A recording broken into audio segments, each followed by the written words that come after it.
આ ભાઈ પતરા ઉપર બેઠો હોય છે અને પંખો પડ્યો હોય છે, ટેબલ પંખો, અને એનો વાયર ખુલ્લો હોય છે ટેબલ પંખાથી. જોઈ લો આ ભાઈને શોર્ટ આવે છે. બૈરું એનું બેભાન થઈ ગયું છે. આ ભાઈ પણ બેભાન થઈ ગયો છે.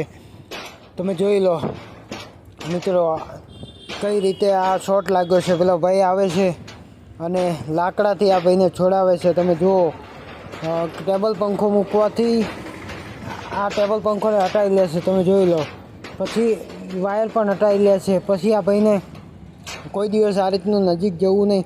આ રીતનું લાકડાથી તમે જોઈ લો એ ભાઈને કઈ રીતે એ ભાઈ બુદ્ધિ વાપરે છે. પછી એને એની પાસે જઈને એ ભાઈને બેઠો કરે છે. ભગવાનને પાર માનવો કે એ ભાઈને કંઈ થયું નથી. એ ભાઈ ઊભો થઈ જાય છે. પછી એ બેનને પણ ઊભા કરે છે. ટેબલ પંખાથી આ બેયને શોર્ટ લાગ્યો હોય છે. તમે જોઈ લો એ બેનને પણ ઊભા કરે છે. કશું થયું નથી હોતું. આ બેઠા બેઠા કામ કરી રહ્યા હોય છે. જે શેડનું કામ ચાલુ રહ્યું હોય છે પતરા ઉપર, અને ટેબલ પંખાથી શોર્ટ લાગ્યો તો પછી આ બે ભાઈને ઊભા કર્યા.